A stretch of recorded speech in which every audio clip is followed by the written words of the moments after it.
할렐루야. 여러분, 우리가 당하는 고통 중에 가장 큰 고통은 무엇일까요? 예수 믿는 성도들에게 당하는 고통 중에 가장 큰 고통은 아마도 하나님의 부재함입니다. 우리가 하나님께 늘 간구하며 하나님이 주시는 은혜를 경험하고 살아가기를 소망하는데 하나님이 응답하지 않을 때, 하나님은 정말 살아계신가? 하나님이 내게 함께하지 않은 것 같을 때, 이 신앙이 흔들릴 때가 어쩌면 예수 믿고 구원받은 성도들에게 있어서 가장 큰 고통이 아닐까 생각이 됩니다. 다윗이 그런 위기에 빠졌습니다. 그는 하나님이 선택하셨고 하나님이 인도하셨고 하나님의 계획 가운데 승승장구했습니다. 그러나 그는 골짜기, 아골골짜기와 같은 깊은 인생의 시련 가운데, 깊은 어둠의 터널 가운데 빠지게 되었죠. 다윗이 그때 고백한 시가 오늘 시편 13편 본문에 있는 말씀입니다. 오늘 본문에 보면 1, 2절에 보면 어느 때까지입니까? 라는 표현이 4번이나 등장합니다. 이 짧은 이 절수 안에 어느 때까지 나를 잊으시겠나이까? 어느 때까지 주의 얼굴을 나에게서 숨기시겠나이까? 어느 때까지 근심하셔야 하나이까? 어느 때까지 원수가 자랑하게 내버려 두시겠나이까? 다윗의 아주 절절한 절규가 이 1, 2절 이 말씀 가운데 오늘 읽혀지고 있다는 것입니다. 그래서 저는 오늘 본문을 어느 때까지니까 라는 제목으로 삼아보았습니다. 여러분 이 제목에 동감하시는 분도 있으실 겁니다. 아무리 기도하고 아무리 하나님께 매달리고 아무리 하나님께 간구하여도 하나님은 살아계신 것인지, 정말 하나님은 계신 것인지 안 계신 것 같을 때가 있고, 계신다 하여도 나를 사랑하지 않는 것 같고, 계신다 하여도 내 기도가 응답되지 않으니까 하나님은 나를 버리신 것 같기도 하고, 우리가 이런 믿음 가운데, 이런 삶 가운데 살아갈 때가 있다는 것이죠. 하나님은 도대체 어느 때까지 길게 침묵하시겠습니까?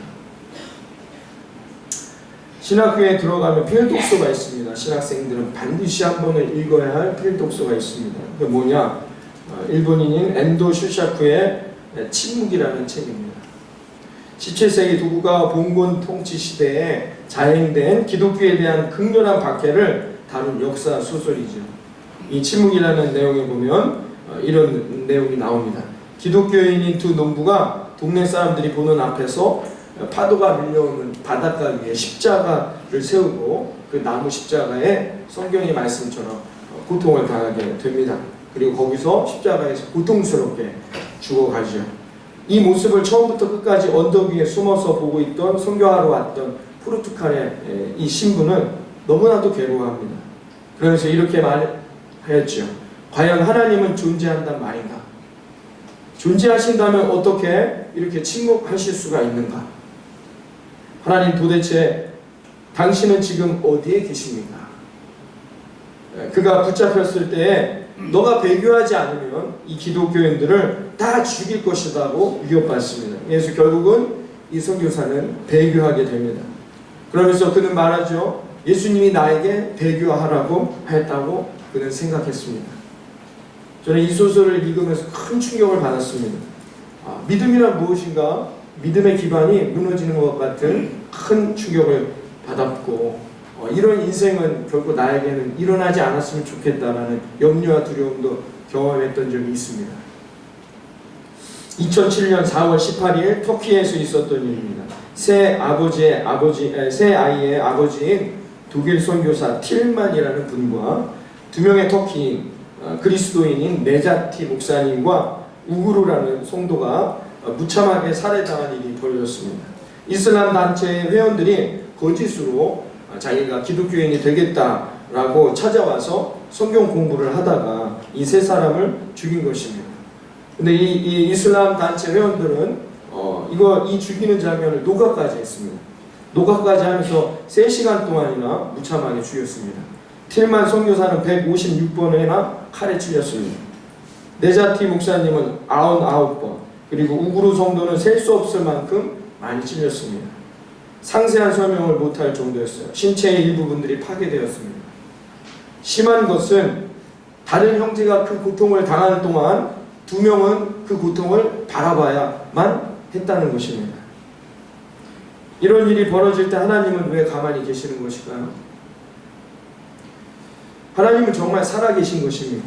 때로는 우리가 하나님께 분노하게도 되는 것이죠. 1980년 광주 민주화 운동이 일어났을 때 수많은 사람들이 비참하게 죽어갔습니다. 그 소식을 듣고 연세대학교 채플 시간에 김흥겸이라는 신학생이 대표 기도를 하게 되었습니다. 그의 기도는 이렇게 시작했습니다. 하나님, 이제는 당신이 회개하셔야 할 때입니다. 충격적인 말로 기도가 시작되었죠. 그의 기도문입니다. 주여, 당신의 뜻이 무엇입니까? 당신의 뜻을 더 이상 우리가 이 땅에서 실현할 자신이 없습니다. 아니, 힘들어서 못해 먹겠습니다. 우리 보고 회개하라고요? 우리가 죄인이라고요? 정말 울며 불며 회개해야 할 것은 당신이요, 죄인 중에 죄인은 바로 당신입니다. 우리 보고 하라 말고 당신이 한번 이 땅에서 당신 하고 싶은 대로 해보십시오. 그래요, 우리는 아무것도 할 수 없습니다.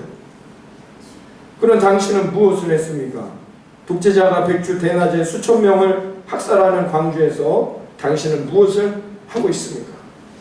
당신이 선택했다는 우리도 아무것도 못했지만 당신은 또 무엇을 하고 있었습니까? 우리를 시키지 마시고 당신이 직접 해보시라니까요. 정말 회개해야 할 것은 당신의 실패작인 우리가 아니라 아무것도 하지 않는 당신, 바로 당신 야훼 하나님입니다. 불쌍한 하나님, 우리 같은 것을 앞세워 하나님 나라 만들겠다는 하나님, 당신이 그래도 저를 사랑한다면 이 길을 가다가 변절하기 직전에 죽여주옵소서. 그렇게 사랑하셔서 당신이 죽인 예수 그리스도의 이름으로 기도드립니다. 사랑하는 예수님만 구주께 성도 여러분, 여러분의 삶 속에 이런 처절한 절망의 순간이 온다면 여러분 어떻게 하시겠습니까?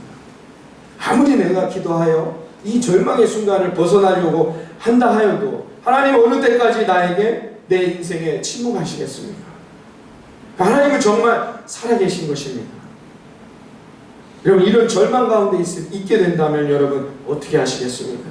다윗이 이런 절망의 상황을 맞이하였어요. 내가 어느 때까지 참고 인내해야 합니까? 라고 하나님께 절규했습니다. 그러면서도 다윗은 두려워했어요. 왜요? 3절에 보십시오. 3절에 보면 하반절에 두렵건대 내가 사망의 잠을 잘까 하오며 라고 말합니다. 그렇죠. 자기가 하나님을 이렇게 부인하다가 하나님을 저주하다가 죽으면 어떻게 될까? 두려워했단 말이죠. 또 하나님의 영광을 자기가 가리우는 인생이 될까봐 그는 두려워했습니다. 4절에 보십시오. 4절을 다 같이 한번 읽어볼까요? 4절 시작.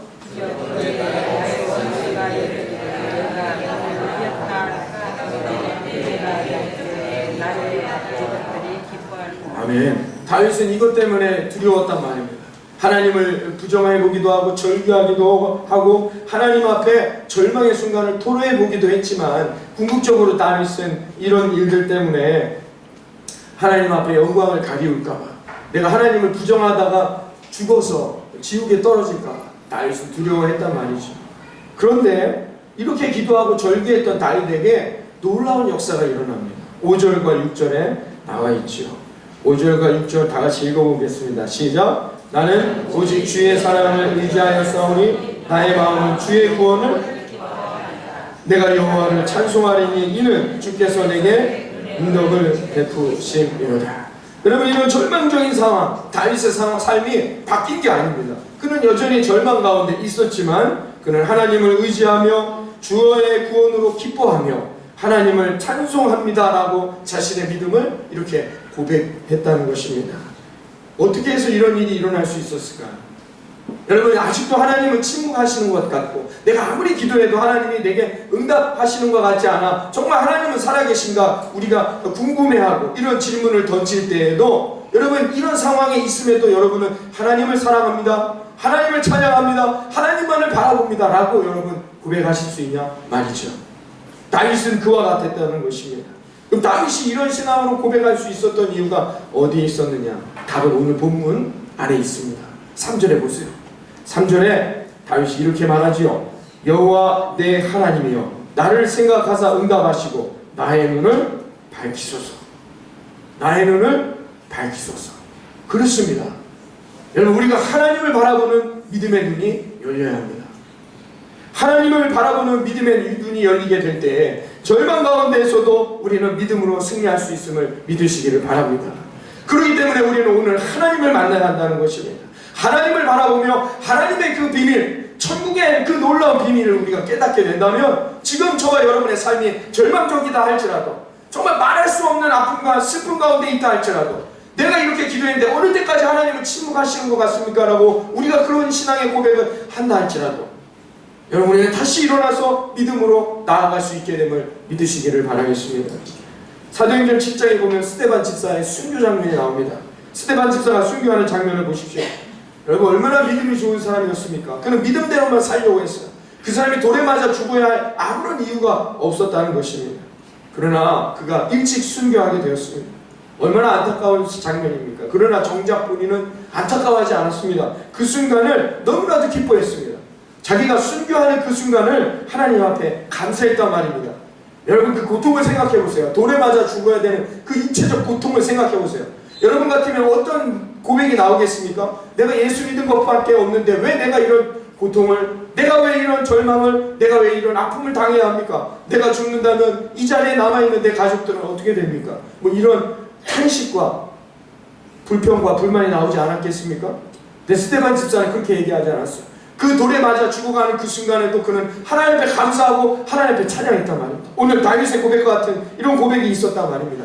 사도행전 7장 55절 이하에 보면 스데반이 성령 충만하여 하늘을 우러러 주목하여 하나님의 영광과 및 예수께서 하나님 우편에 서신 것을 보고 말하되, 보라, 하늘이 열리고 인자가 하나님 우편에 서신 것을 내가 보노라. 그는 하나님을 보았단 말입니다. 그의 눈이 열려서 그는 하나님을 만나게 된 것입니다. 천국을 바라보니 하나님의 놀라운 비밀을 깨닫게 되니, 복음의 은혜를 깨닫게 되니 그가 지금 죽는 것이 너무나 감사하다는 고백을 하게 되었다는 것입니다. 주기철 목사님의 마지막 설교문입니다. 주님을 위하여 당하는 고난을 이제 내가 피하였다가 이 다음 주님이 너는 내 이름으로 평안과 즐거움을 그리고 그 영광까지 다 받아 누리고 내가 준 고난의 잔을 어찌하고 왔느냐 물으시면 나는 무슨 말로 대답하냐? 주님을 위하여 져야 할 십자가를 내가 이제 피하였다가 이 다음 주님께서 너는 내가 준 유일한 유산인 그 십자가를 어찌하고 왔느냐 물으신다면 나는 훗날 무슨 낯으로 주님을 대할 것이냐? 그런 거로 나에게는 일사각오의 신앙만이 있을 따름이다 라고 고백했다고 합니다. 사랑하는 성도 여러분, 이해할 수 없는 삶의 역경에 처해 계신 분이 있으십니까? 너무도 오랜 기간 동안 해결되지 않는 문제로 인해서 고통스러워하고 계신 분이 있습니까? 육신의 문제, 가정의 문제, 재정의 문제, 관계의 문제. 여러분, 그래서 말할 수 없는 탄식 가운데 하나님 어느 때까지입니까? 내가 하나님을 믿을 수 있겠습니까? 라고 탄식하며 기도조차 하기 어려운 상황에 있는 분들이 계십니까? 여러분, 오늘 이 시간 주님을 만나는 눈이 열리시기를 바라겠습니다. 십자가를 바라보는 저와 여러분이 되기를 바라겠습니다. 영생의 소망, 천국을 바라보는 눈을 갖는 저와 여러분이 되기를 바라겠습니다. 나와 지금도 함께 하시는 예수님을 바라보십시오. 그러면 우리가 어떤 절망의 순간에 있다 할지라도 예수님이 하나님의 사랑을 깨닫게 해주시고 하나님을 향한 그 믿음을 깨닫게 해주시고 우리의 삶에 하나님의 놀라운 구원의 기쁨을 경험하도록 인도해 주실 거라 믿습니다. 다윗은 그런 믿음의 눈이 있었단 말입니다. 어떤 순간에도 항상 다윗은 하나님을 바라보는 믿음의 눈을 갖고 있었습니다. 그래서 그는 이런 절망적인 순간에도, 탄식 가운데 있는 순간에도 하나님을 찬양하며 하나님을 기뻐할 수 있는 인생이었다는 것입니다. 사랑하는 성도 여러분, 예수님을 믿는다는 것, 예수님을 바라본다는 것은 바로 이런 다윗과 같은 신앙과 믿음이 있어야 하는 것입니다. 여러분, 다윗과 같은 이런 변함없는 믿음을 갖고 여러분 또 이 한 주간 승리할 수 있는 저와 여러분 되기를 바라겠습니다. 이 변함없는 믿음이란 무엇이냐? 확신인 것입니다. 여러분, 하나님이 나와 동행하심을 믿으십니까? 이 믿음은 그냥 아는 사실을 믿는 게 아닙니다. 확신을 갖고 살아가는 겁니다. 이건 흔들려서는 안 된다는 것입니다. 예수님을 믿는다는 것, 우리가 진정으로 구원받는다는 것은 예수님을 믿으면 내가 구원을 얻거나 예수님을 믿으면 내가 복을 받는다는 것을 믿는 게 아닙니다. 내가 예수님을 믿는다는 것은, 구원받는다는 것은 뭐냐? 여러분, 이런 것이 아니에요. 이런 믿음은 우리를 실망케 합니다. 내가 복받지 못하면 우리는 예수님께 좌절해야 합니까? 내가 하나님 예수님의 능력을 얻지 못한다면 여러분, 나는 그럼 좌절해야 합니까? 실망해야 합니까? 이런 믿음은 우리를 실망하게 한단 말입니다. 여러분, 이런 예수님을 향한 믿음은 우리를 무너지게 만든다는 것입니다. 어려운 일이 생기고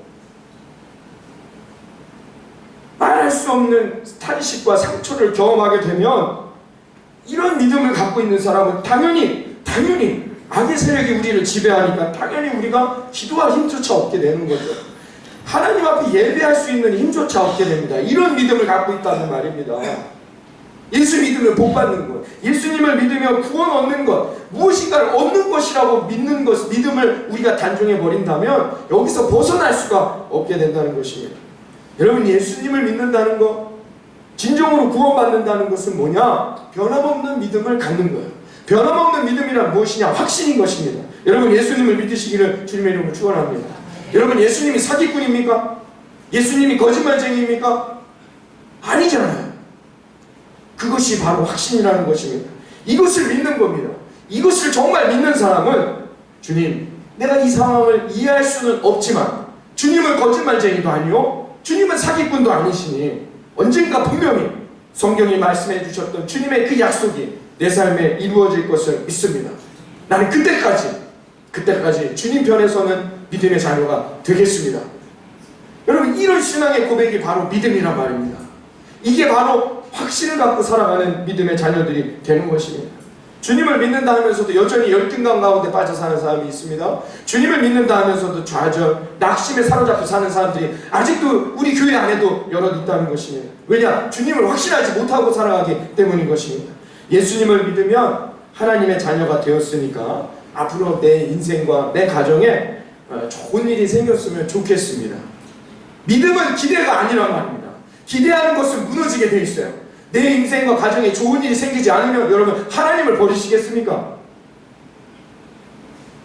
믿음이라 이렇게 고백해야죠. 말할 수 없는 죄인이었던 나를 위해 독생자도 주신 하나님께서 반드시 나와 내 가정을 위해서 복을 주실 것이다. 여러분, 이게 믿음이란 말입니다. 확신을 갖고 달려가는 것입니다. 기대는 난관이 닥칠 때 넘어지게 됩니다. 그러나 확신은 난관이 닥쳤을 때, 절망스러운 순간이 내게 찾아왔을 때 그걸 이겨낼 수 있는 힘을 준다는 것입니다. 예수님을 믿는다는 것은 바로 이런 이와 같은 것입니다. 확신을 갖고 살아가는 것입니다. 이렇게 예수님을 믿는다면 내 상황이 아무리 힘들더라도, 내 상황에 아무리 어두운 순간들이 내게 찾아온다 할지라도 우리는 어떻게 해요? 그 어두운 순간, 위기의 순간, 고난의 순간을 통과해 나갈 수 있게 되는 것입니다. 왜요? 내 안에 함께 하시는 예수님과 함께 하기 때문인 것이죠. 사드락, 메삭, 아벳느고는 우상하게 절하지 않는 죄로 인해서 풀무불에 들어가게 됩니다. 말할 수 없는 고난을, 역경을 만나게 된 것이죠. 풀무불에 던져지게 될 때 그들이 죽기 전에 느부갓네살 왕 앞에서 이렇게 고백합니다. 다니엘서 3장 17절에 보면, 왕이여, 우리가 섬기는 하나님이 계신다면 우리를 맹렬히 타는 풀무불 가운데서도 능히 건져내시겠고 왕의 손에서도 건져내실 것입니다. 그러나 그렇게 하지 아니하실지라도, 그렇게 하나님이 하시지 아니할지라도 왕이시여, 우리가 왕의 신들을 섬기지도 아니하고 왕이 세우신 금신상에도 절하지 아니할 것을 아십시오. 할렐루야. 믿음이란 이런 것입니다. 지금 그렇게 내게 아니하신다 할지라도 하나님을 믿는 것이 진정한 믿음의 태도라는 것입니다. 언제나 하나님을 향한 그 믿음이 변함없는 저와 여러분 되어지게 주님의 이름으로 축원합니다. 기쁨이 있을 때 믿는 그 믿음처럼 고난이 와도 그렇게 하나님을 믿고 하나님을 찬양하며 하나님을 간구하는 자에게 하나님은 그 고난의 순간, 절망의 순간을 이겨낼 수 있는 놀라운 역사, 하나님의 능력을 부어주실 것을 여러분 믿으시기를 바랍니다. 고난이 올 때, 어려움이 올 때, 낙심이 올 때 여러분 도망가지 마세요. 그건 믿음이 아니란 말입니다. 그래서 지옥에 떨어지는 인생 되지 마시고 하나님을 제대로 믿고 우리가 정말로 하나님을 믿어 여러분 하나님과 함께 남은 이 한 주간, 올 한 해 여러분의 삶에 놀라운 하나님의 이 언약들이 성취되어져 나아가는 저와 여러분 되기를 주님의 이름으로 축원합니다. 그러면 하나님이 저와 여러분을 들어주신단 말이에요. 왜요? 하나님은 우리를 영화롭게 하신단 말이에요. 자신을 위해서. 그래서 우리의 삶에 놀라운 기적이 이루어지는 것입니다. 세상 사람들은 그것을 기적이라 말하지만 우리는 그것이 하나님이 우리에게 주신 계획이요 이루어질 놀라운 축복인 것이죠. 미국에서 목회하시는 예전에 인기 절정의 가수셨대요. 대마초를 피웠다는 죄명으로 감옥에 갔다 오셔서 목사님이 된 분이 계십니다. 전교인 큐티 운동으로 교회를 건강하게 이끄시는 훌륭한 목사님이 되셨는데요. 이분이 어떻게 해서 이렇게 목사님이 되셨느냐, 가수 시절에 지저스 크라이스트 슈퍼스타라는 뮤지컬에서 예수님 역을 맡게 된대요. 250회를 공연해야 했다는 것입니다. 근데 연습까지 하면은 뭐 적어도 1000번을 예수님 역할을 하게 된 것이죠.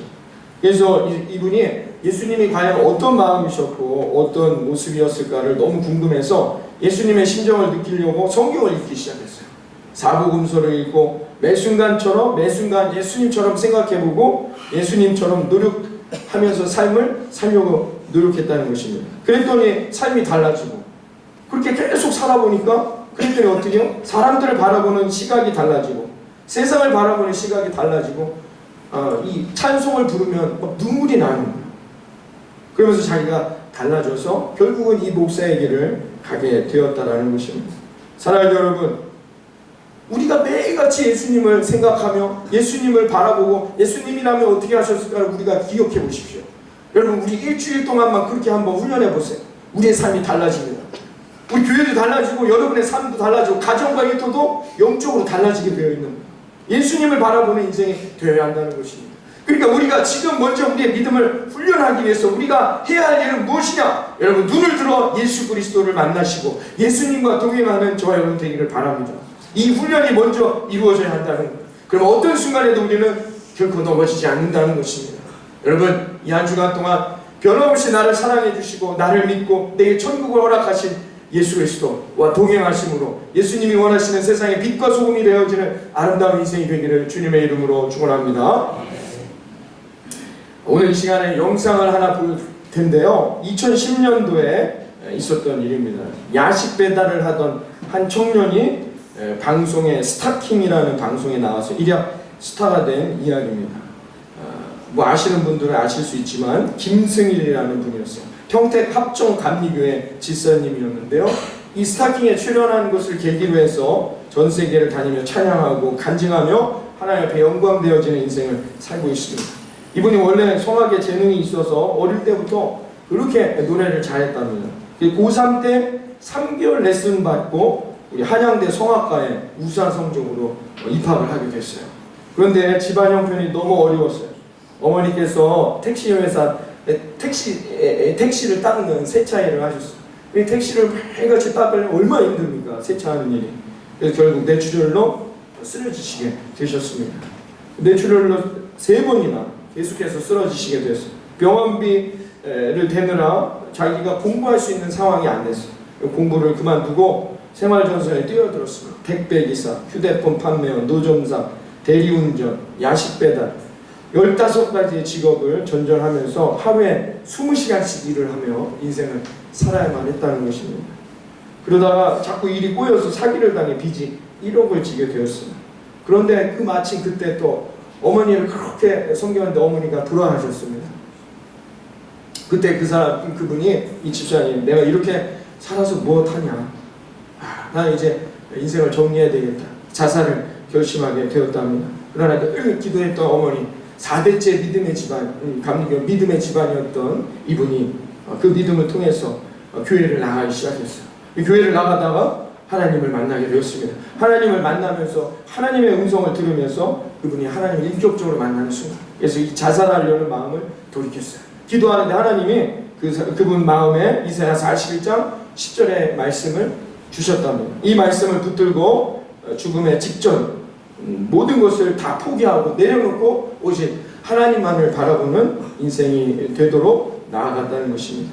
그래서 그때로부터 믿음만을 갖고 오직 하나님만을 의지하면서 감사하는 마음으로 자기에게 주어진 삶을 열심히 살았대요. 어느 날 야식 배달을 하러 어느 집에 음식을 배달하러 갔는데 아주 아름다운 음악이 나오더라고요. 그 음악에 감동을 받아 이 음악을 늘 들으면서 힘을 냈다는 것이죠. 어떤 노래냐? You Raise Me Up 이라는 노래였습니다. 그 노래를 번역하면 이런 뜻이죠. 내 영혼 지치고 피곤할 때에, 근심 걱정 내 맘 짓누를 때에 난 잠잠히 주님을 기다리네. 주님 내 곁에 오실 때까지 주님 날 일으켜 산 위에 세우네. 거친 바다 위 걷게 하시네. 주님만 의지할 때 강함 주시네.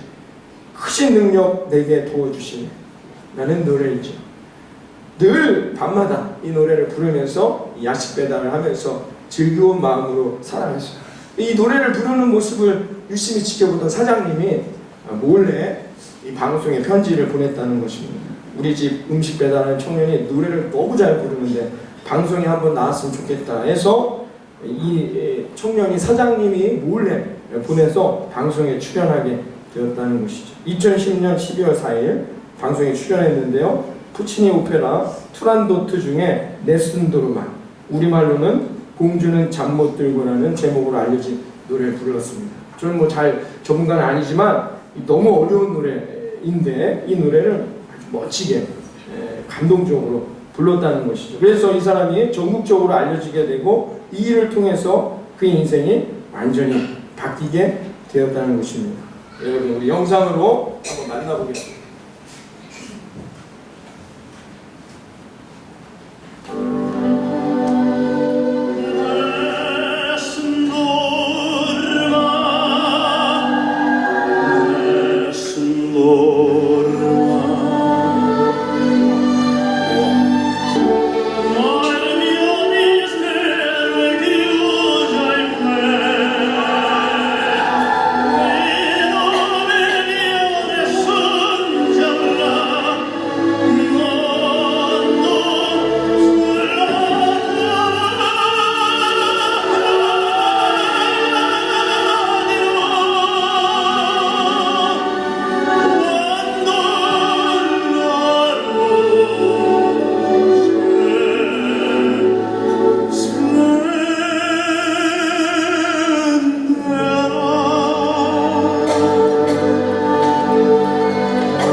제가 원래는 그 한양대학교 그 성악과 1학년으로 들어갔는데 들어가자마자 어머니가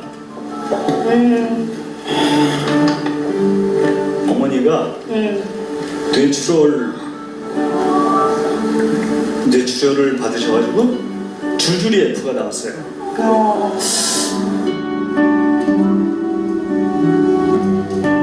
근데 조금 괜찮아지셨어요. 그래서 군대를 갔다 왔어요. 군대 갔다 왔는데 2차로 또 쓰러지셨어요.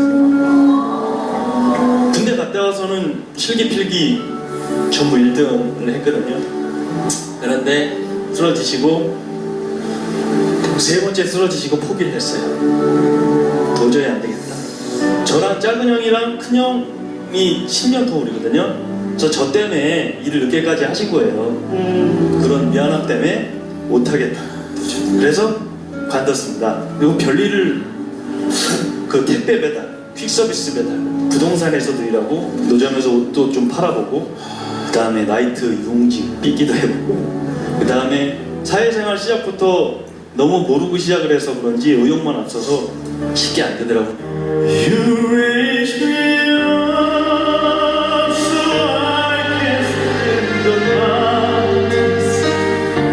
You raise me up to walk through the seas. I am strong when I am on your shoulders. You raise me up.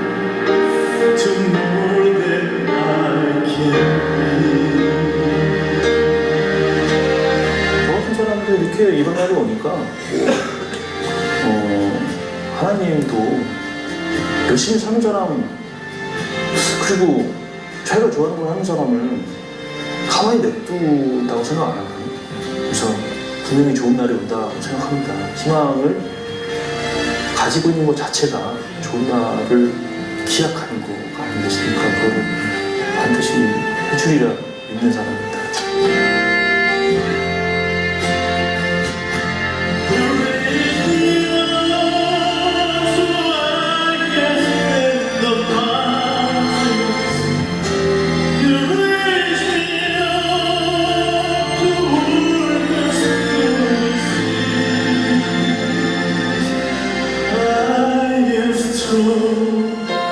When I am on your shoulders, you raise me up to more than I can